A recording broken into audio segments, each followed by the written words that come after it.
first. Technical glitches. You can everyone it if you want. Yep.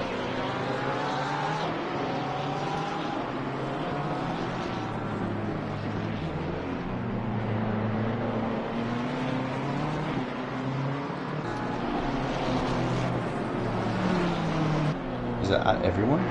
Yep.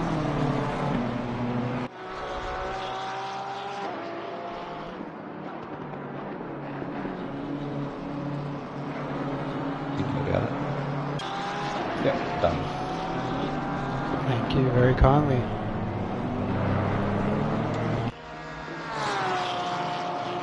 It's back up and running, so All right.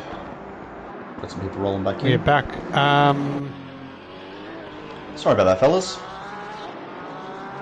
Normally the saying goes it's Gran Turismo 7 doing Gran Turismo 7 things, but in this case it's YouTube doing YouTube things. So yeah, not sure exactly what happened there. We got everyone back. Sorry guys, sorry about that.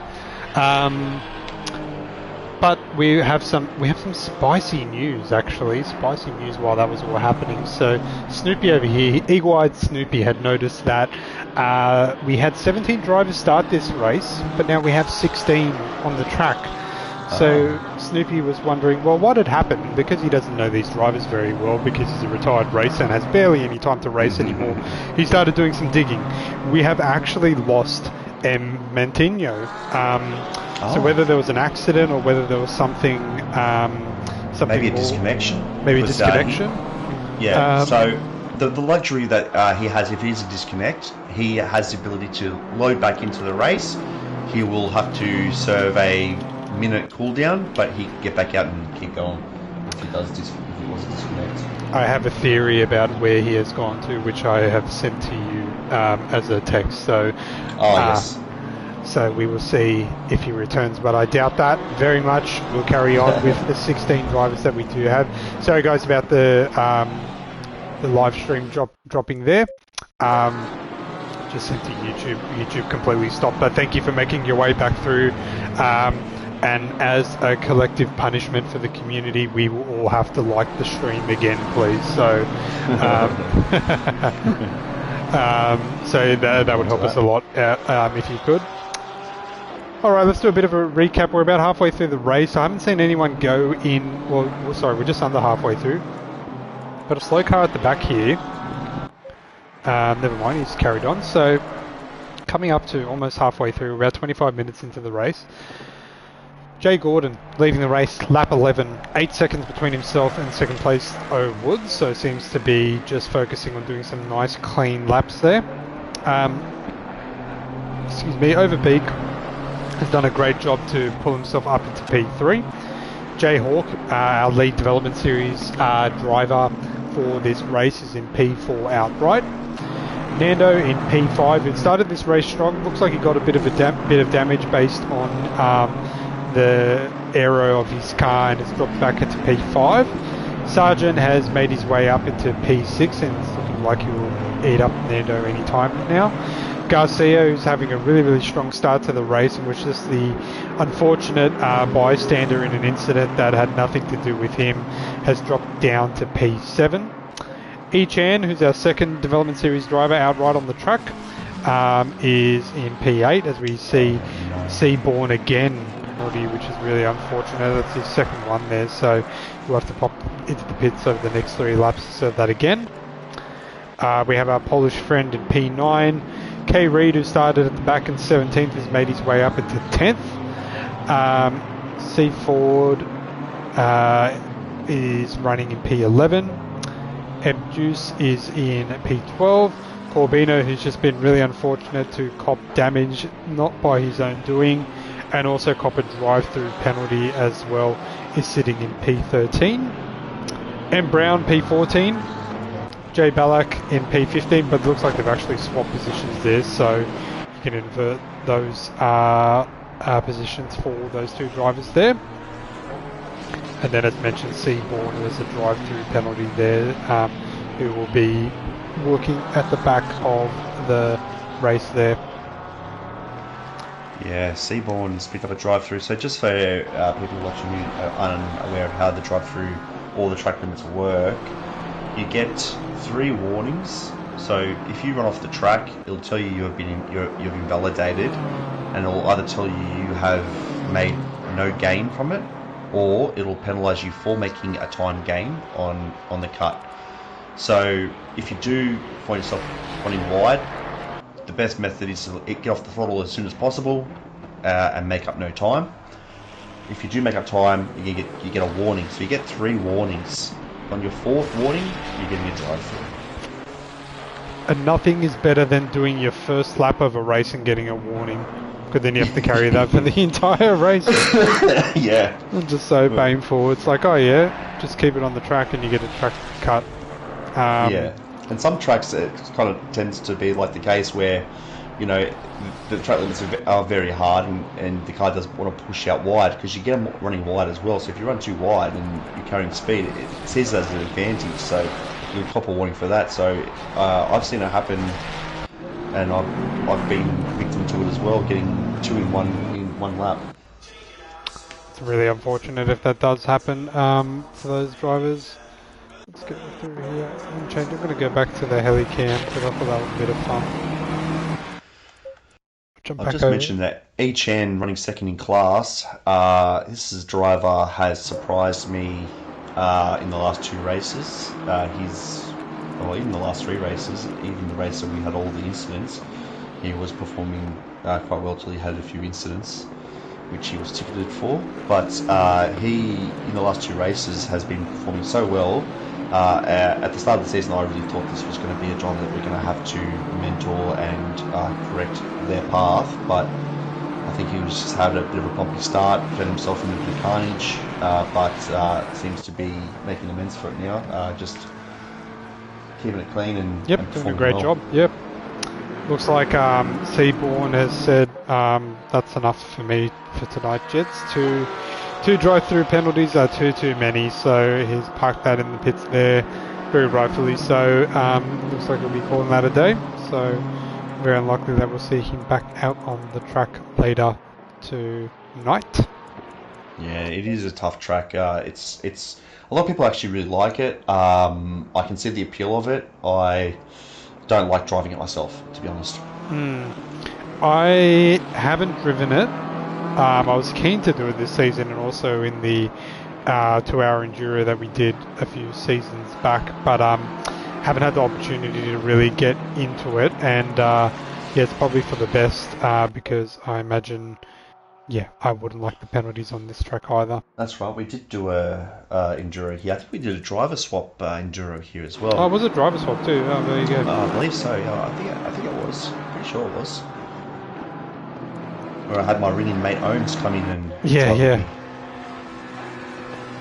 Pete Sargent is actually looking to capitalise on some of the issues that M. Nando has been having this race. He's just been continually reeling him in, as we do lose Seabourne there, who's quit the race altogether. We've got another car in the pits actually. Who do we have in the pits? We have Jay Ballack coming through, or leaving the pits at the moment, and who's coming into the pits? I think it's car 23. Oh, the leader. Oh, okay. The leader has come into the pits. Okay. This makes things interesting. So Owood stays out, Overbeek stays out, Jay Hawk is staying out. The leader has come into the pits. Wow. Okay. We'll have to see if this pays dividends in the long run. This has just made the race a lot more interesting, because every other driver has continued to stay out. I mean, it is right on the halfway point, so it seems to be very clear that Gordon here is splitting his race into 2 halves and trying to maximise clean tyres. Looks like a couple of other drivers are doing that as well. We've got E-Chan coming into the pits as well as our Polish friend in the Porsche, our Polish Porsche friend. It's started to open up now. This will be very interesting to see what happens.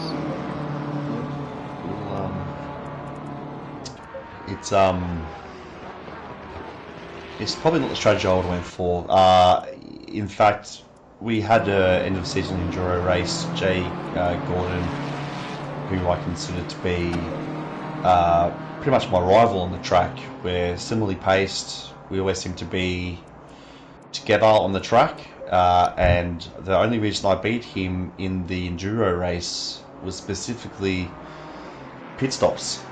I think everybody did an extra pit stop to what I had done, which allowed me to win the race by, I think, around 50 seconds. Yeah, gotcha. I think, yeah, it was... So if you were driving this race tonight, would you be doing a stop, or would you just be going all the way to the end? I'd go all the way to the end. Yeah, I would too. It's Says not the guy that doesn't drive ACC very often. Yeah, I would have done a one stop. I would have been taking it easy at the start of the race, waiting for the car to get light when the fuel starts depleting, and this will be the point now where I start putting the hammer down. So that's probably why we would have seen him shoot to the front, because he's going all out. Nando might be playing a bit of a long game. I believe Sargent, which is surprising to me because Sargent's usually what a driver similar to what Jay Gordon has just done. Goes hard and then he falls off towards the back end of the race. That's typically when I'm catching Sargent. Sargent again is another driver who I find it hard to pace. But towards the end of the race, that's where I'm coming into my own and he's dropping off. So I think he might have just turned that around at the start of the race. And if he does no stop, I think we might see Sargent towards the or for a podium, perhaps. Funnily enough, I wouldn't rule him out. Speaking of stops, just in general, so it looks like the Pro Series lead driver on track, and now the Development Series lead driver on track, Jay Hawk, has come into the pits as well. So maybe they know something that we don't. Yeah. I think that's true. What's good about this game in particular is because when you do your setups for the race, it's not just about suspension and tire pressures and stuff like that. It's also about you can also set up your strategies, so you can have a huge number of different strategies available. Me being more the logical type of racer, what I would have done in preparation for this race is plan A would be go to the end. Plan B would have the race split into two I don't want to say halves, but two sections, and that would be in the case of like, okay, if I run into an incident, I can come in, about the halfway mark, or around that 30 to 40% mark, and get fresh tires, get fresh fuel. And if I had an accident and needed to come in earlier, you can actually tell your pit crew while you're out on the track, I need more fuel, or I'm going to come in earlier, like give me more fuel than we originally said we were going to do. So exactly, yep. You can make adjustments, yep. Correct. So Corbino, and you can also fine tune your damage as well, your repairs. You can, different things you can turn and modify on. You might not have much aero, leave the body alone, but fix my suspension, for example. All sorts of different things. Yep. So interestingly, Corbino's come in, got fresh tyres, fresh fuel, fixed his car. So I expect him to see him being quite competitive here. And funnily enough, he's actually just out the front of P1 and P2 outright, who haven't stopped. So Woods looks like he seems to be struggling a little bit because Overbeek has reeled him in a fair amount. He's within 4/10 of him at the moment there. Where did our provisional leader go? Jay Gordon is actually sitting his car 23, sitting P8 at the moment. Yeah.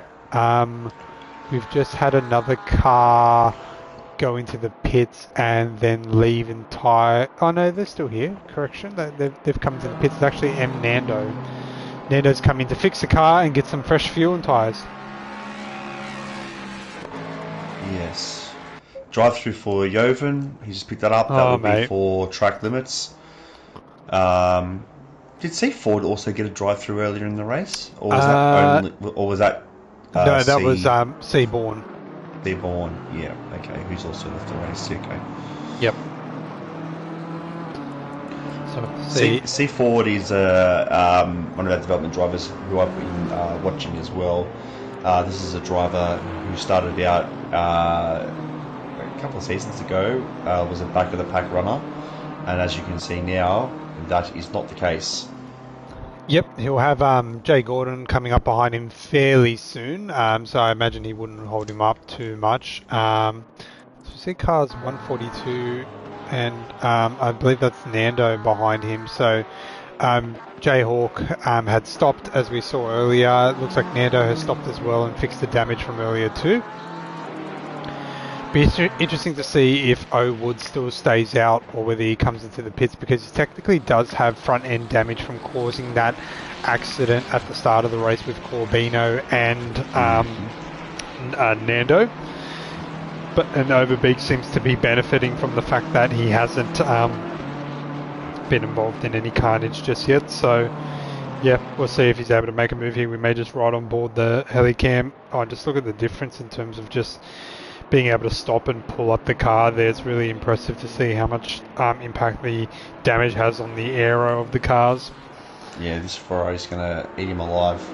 Yeah, I can already see it. Oh, he gets so close there. Just the difference in speed and confidence through this section of the track in particular, just with full downforce versus a bit of damage downforce, is just really, really plain to be seen here. Yeah, the MR cars should be doing really well through this section of the track. They're very nimble. This Ferrari is no exception. This Ferrari is very, from all accounts, what people tell me, very good here. I drove it here and hated it, so I can't attest to that. But from what I'm told, it's a good car here. So K Reid, who started at the back of the pack, is actually in P5 at the moment. He hasn't stopped, and I hope he doesn't plan to, because that would be sort of the Hail Mary he would be playing, being at the back of the pack there, trying to make up time as much as possible. So it'd be a great result if he can keep Jay Gordon at bay, but I doubt that, because he looks like he's moving at quite a pace at the moment after on a fresh car. Yep, yeah. Fresh car. Light on fuel, fresh tyres. It's only a matter of time. Not if, but when. Exactly, but yeah. If Kevin can sit behind him and get the sook and along, that would be ideal. Yep, he's got a little bit of room there, but he's still going to be carrying on there. So we've gone down from 17 drivers to 14 at the moment, so we're still racing on. We've got another driver coming through the pits here. C Ford has been serving his lap there. Sorry, not lap, he's serving his... well, he didn't have a penalty, actually. He's just serving a pit stop, so he's carrying on there. Well, it's only 20 minutes of the race left, actually, and there is a bit of a gap between Jay Gordon and Kevin, so... we never know. About a 7-second gap, so, and K Reid's no slouch, so I imagine he would be able to stay relatively competitive, even if he does have quite worn tyres, and a bit of an older car in terms of setup and things like that. But right now, the closest gap on the track is actually between P1 and P2, who haven't stopped, so they're carrying on. Be interesting to see if sacrificing track position for a fresh car was worth it for Gordon. Yeah, that will be the case. I don't know if stopping was the right move, but he might know something I don't know. But I honestly don't think stopping would have been the wiser the choice. He probably thought a lot of people would stop. I don't think the track myself is hot enough. Yeah, it's only just tipped over to 35 degrees just now, actually. Yeah. I thought it'd be much warmer, much earlier in the race, but it's quite manageable. Yeah. I wonder if Overbeek here is going to be able to apply the pressure. Woods is causing an accident aside, doing a very good job of keeping the pace out the front, especially with a bit of a damaged car there. So we'll check in with them a little bit later, see if they swap positions, if at any chance. And Overbeek also has that great cloud hanging over his head, where if he is ticketed for his incident, he will be copping a time penalty. So if he does get in front, he's going to have to put the gap on. Oh, I think Woods caused the incident, sorry. Woods, sorry. Oh, yeah, okay. Yep. Yeah, Woods caused the incident there. Yeah, so it could be in Overbeek's best interest here just to hang behind and hope that the stewards take note of that. Garcia's done a good job here to bring himself back up to P4. He's only just under 3 seconds behind P Sargent here, so he may be able to salvage a podium place from this if he can catch up, which I imagine he will be able to do. We'll just Has he been tailing Sargent the whole time, or did Sargent get by him, or was that during the accident? I think Sargent was... Sargent's pitted. Oh, there you go. That explains the difference in drop-off there. Yep. Okay. And it doesn't look like Garcia's gone into the pits either, so... No. Yeah, his car's still damaged. Stay out. He's got... Well, it's got no one close to him. Stay out. Yeah, he's got plenty of... If he's got the fuel, stay out.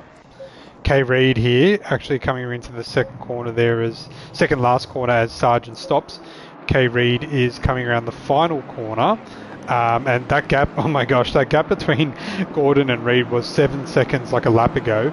Now it's, let's wait for the timing to update, it's 3 seconds.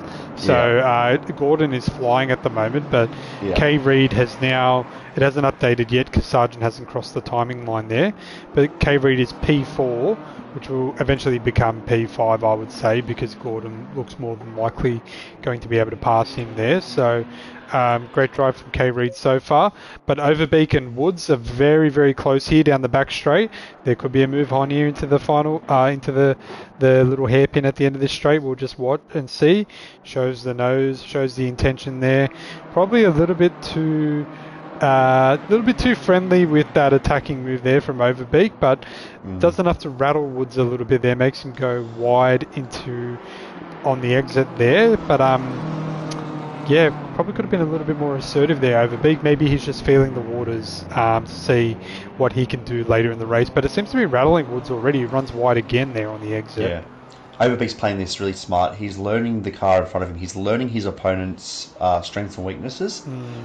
He is new. Both these drivers are actually new to the series, so who knows if they know each other. But he'll be sitting behind him, learning where he's making his mistakes and trying to capitalise on it later in the game. Also, another thing we want to keep an eye on now that we're getting towards the back half, or the end of the race, people are going to have cut warnings. Yes. Who knows? We might see some more drive-throughs creep up as everyone starts getting a bit excited for the finish line. So the guys who have hung in there, this is where all pay Woods goes really deep. I thought he was braking a bit late there and just runs super wide off on the exit of turn 1, and that just handed the position to Overbeek. I thought he was going into that turn at quite a rate of knots there, and was trying to slow the car up, trying to turn at the same time. The car was just sliding almost like on ice off the track there, and Overbeek says, "Thank you very much, I'll pass right through there." And our friend C. Ford has picked up a drive-through penalty in that chaos as well, unfortunately. Yeah. Unfortunately for C. Ford, yeah. And Gordon's got the move done there on K. Reed. I'm sure Reed would not have tried to fight that, to be honest with you. He's all about focusing on getting to the end and maintaining the position. So if he does, from where he is now, from P17 to P5, would be one hell of a recovery drive. Yeah, Kevin will be playing a smart game here. He knows Jay Gordon has pitted, and there is no point fighting and causing... and I was going to say it. Oh, no! I was going to say it. He's pushing very hard. I was trying to watch him while you were talking about some of the other battles that were going on to see if I could see him running wide on some corners. And he's gone a couple of times too many into the cookie jar, and now he's copped a drive-through penalty from that. So K. Reed, who just surrendered P4 to Gordon, will more than likely get that back. And I imagine with looking at the timing splits there, because as you were just discussing it as well, I was like, there's going to be a bit of a trick for Gordon to pull essentially what is 16 to 17 seconds with 15 minutes to go. He would have to be pulling in 2 seconds every single lap, which is just very, very ambitious. But now that's all gone for naught. He will have to serve a drive-through penalty, which will drop him behind K. Reed and potentially P. Sargent as well. So now what we've got to watch is the gap between Sargent and K. Reed, because Sargent also has pitted, and he'll be also flying to try and close that gap to position 5, Kevin Reed. So we'll have to see how that pans out. Now, meanwhile, in the development series, M. Juice has actually taken the lead of the development series class for this race. He very kindly moves out of the way for M. Nando, who's a Pro Series driver. That's very courteous of him. Didn't need to do that, but very kind of him nonetheless. Jay Hawk is actually not too far away. So even though Jay Hawk has done that pit stop, he's within about 5 seconds of MJuice here. So it could go right down to the wire there for the development series winner for tonight's race. And that's a sad sight to see Gordon serving his drive-through penalty immediately. And it looks like Sargent will get the jump on him as well. Or maybe not actually. No, he will. He's coming down the straight at quite a good pace there. I thought they were up close together. Very, very, very smart by move. Very intelligent driver, Deuce. It's specifically the reason why we don't have an overall leaderboard for the ACC drivers. I don't really want there to be battling happen between the two classes. They can, like you said, we're well within their right to defend. The development drivers well within their right to defend against the pro drivers. However, it serves no benefit to their championship. There is no overall leaderboard.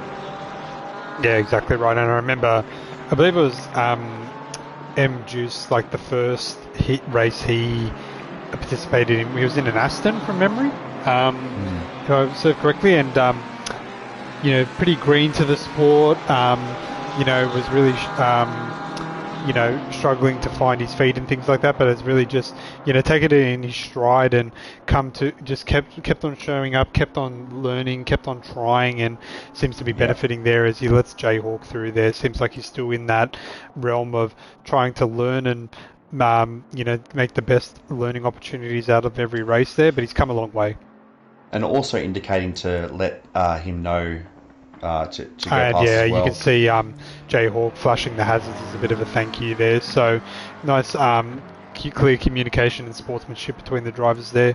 While that was all happening, a contender that was looking really, really strong at the start of the race, Nando, has got a drive-through penalty. He's gone through 48 minutes of the race with no penalty, and now pays the price there.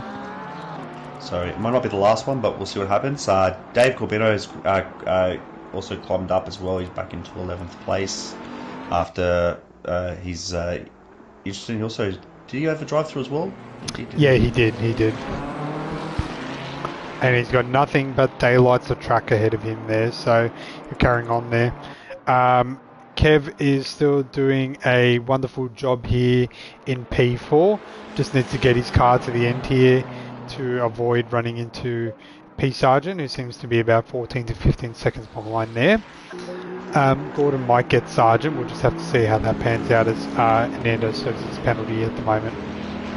Kev might even let Jurgen go on actually to chase down his next competitor, even though it's a big gap. Yeah, huge gap, yeah. But Kevin will be trying to stay out of any situation where he needs to be driving side by side with anybody. Oh no, Nando speeding in the pits, and he's pulled over there with would either be a mechanical problem or just a pride issue. Pride, yeah, probably pride. Yeah, I think he's. I think Nando has left the building. Yeah, which is a shame because he was having such a strong race, and you do 50 minutes in. Why would you leave 10 minutes to go? I know, right? And if you just carried on. Salvage what he could salvage, so now he's going to end up with last place in the race. So, and that also will have some impact on his sim grid metrics as well. Exactly. Yeah. So, on them as well. Anyways, we carry on. We move forward. So just to recap, Overbeek with 10 minutes to go is in P1. Got that move done on O Woods, who ran very deep into the turn 1 hairpin a few laps ago, so he's sitting there in P2. Garcia has done an exceptional job to climb his way back to P3. He's actually not too far behind Overbeek and Woods. He's only about 19 seconds. I know that sounds like a lot, but considering that he took a pit stop and fixed damage as well. Actually, no, he didn't take a pit stop. That was Dave that took the pit stop and fixed the damage. Apologies there, but good recovery drive nonetheless. Kay Reid, arguably driver of the day so far, despite missing his alarm clock earlier this evening to attend the race. Similar situation, he's got the kids tonight, so... gotcha, he would just scraped right in there. just happy to be here, but I'm sure he will be thrilled considering that he just popped in with, I think it was like a minute to go in qualifying. Well, that's right. I actually sent him a message to say get your car into the lobby now, because if he joins during the out lap, he'll have to start in the pits. So he Yes, gets his car, of course, yep. gets his car into the lobby while the qualifying's happening. He gets to do the formation lap and start with the pack.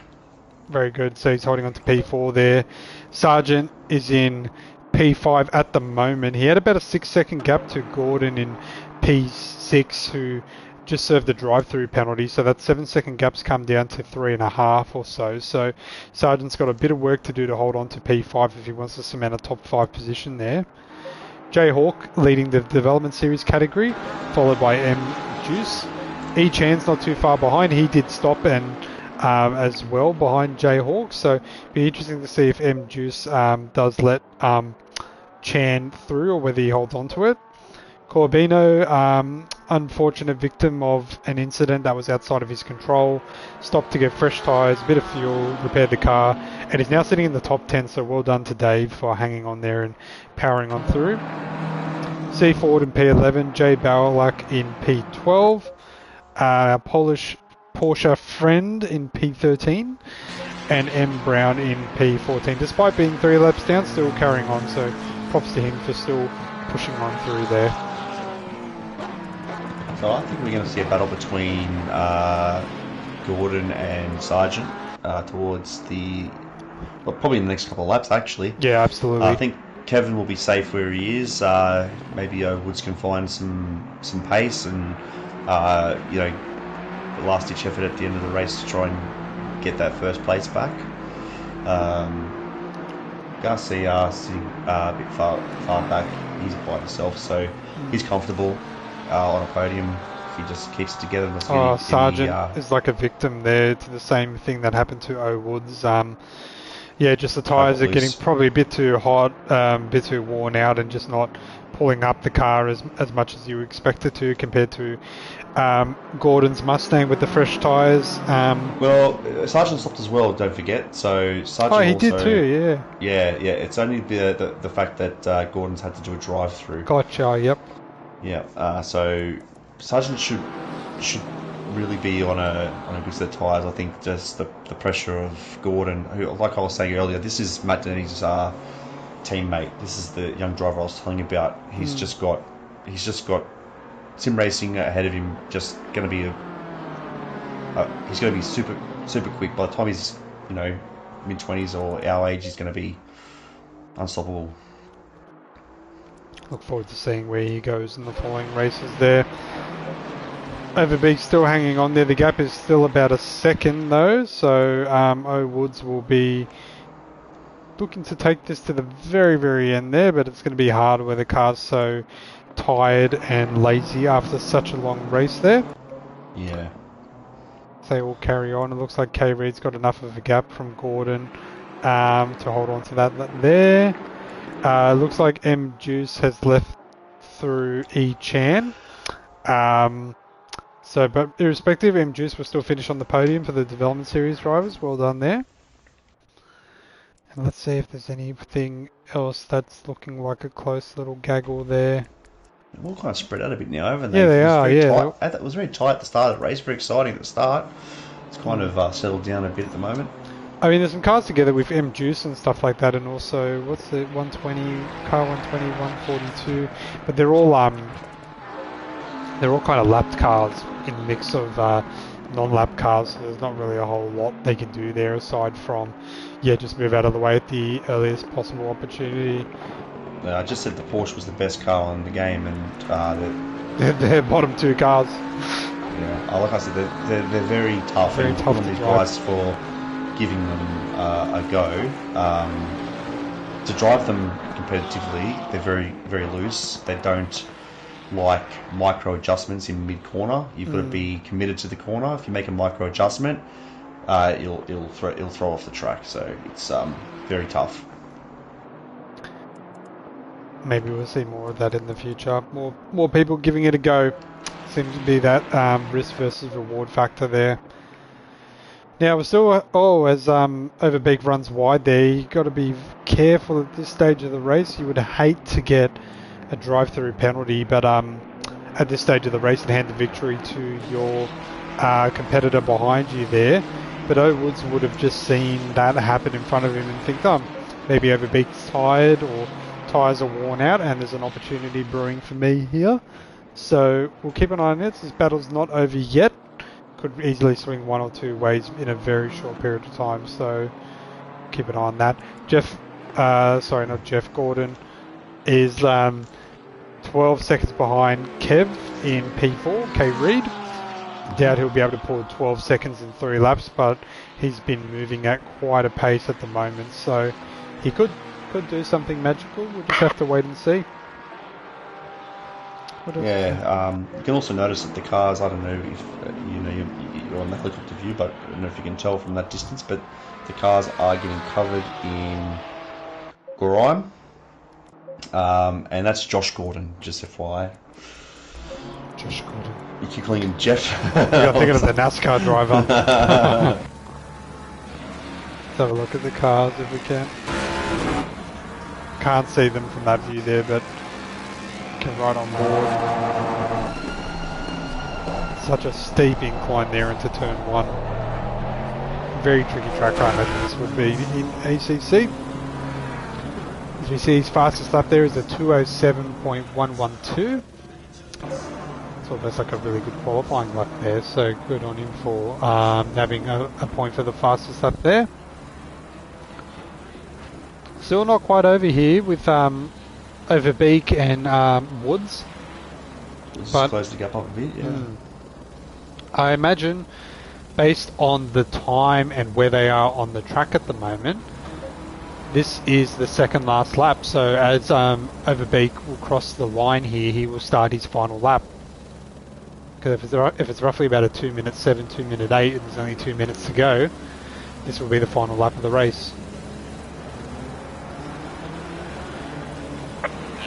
And we get confirmation there that this is the final lap of the race, so we only have 1 lap to go. Woods, if he wants to take this win, he'll have to do that now. But it looks like he's struggling just as much as Overbeek is struggling in terms of worn tyres, and looks like they're going to finish where they've started at the moment.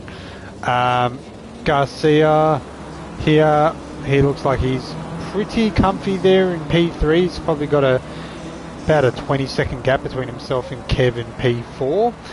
And if Kev keeps the car pointing the right way, he will keep P4 from Gordon in P5. So, and Gordon's done a heck of a job after overtaking Sargent only a few laps ago to pull out a 10-second buffer already.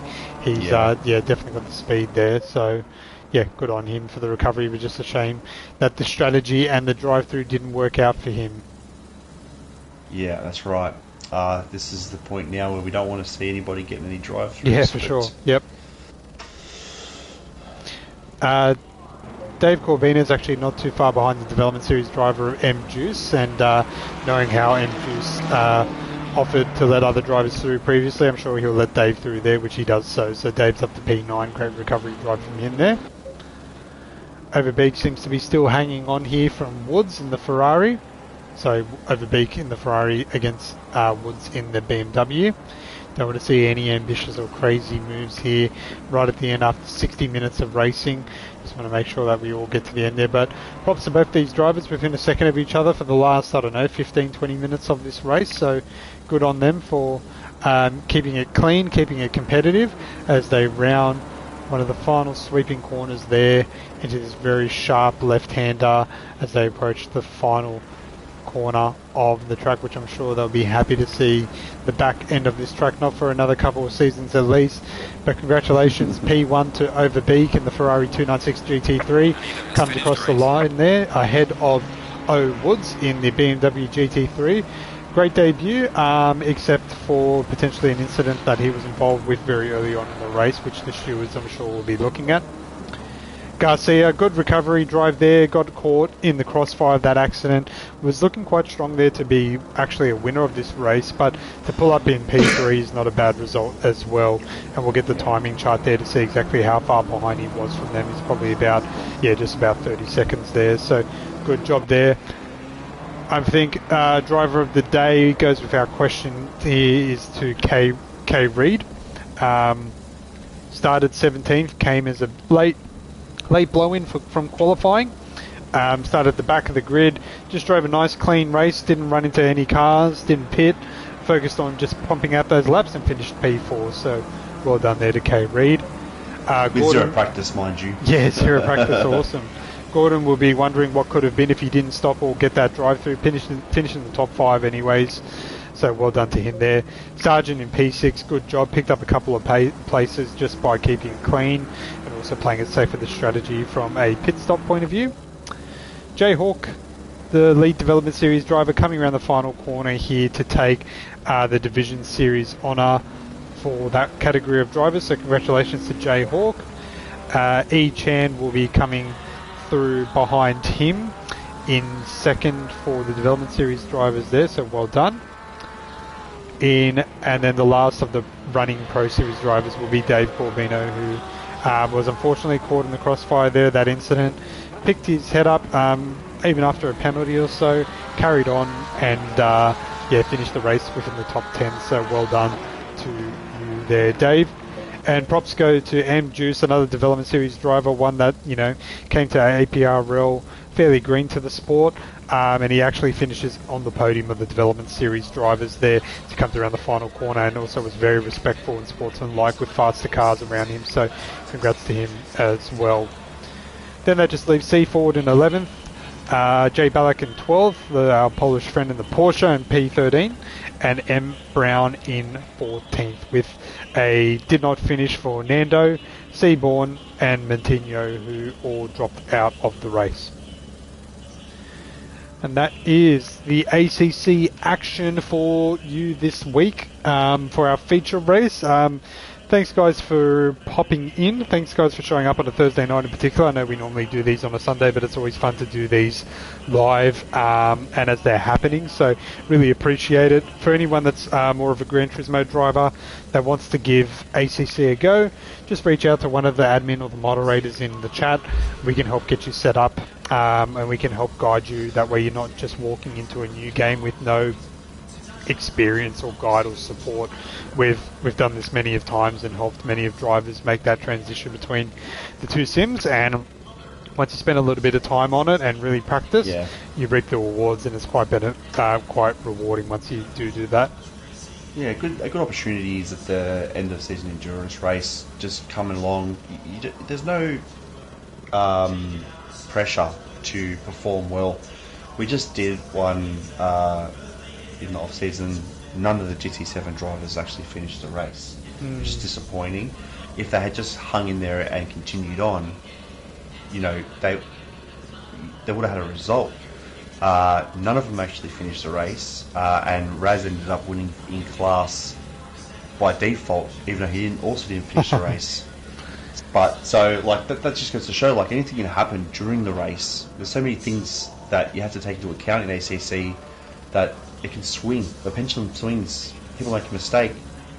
You make a few positions. You just got to hang in there and keep going. And I get it. The car might not handle or feel great. But that's all part of learning. Just slow it down. What I always tell people when they first start is just take it easy, do some laps. Don't try and set land speed records. Just lap, fill the car, and ease into it. Exactly right. Just take it easy.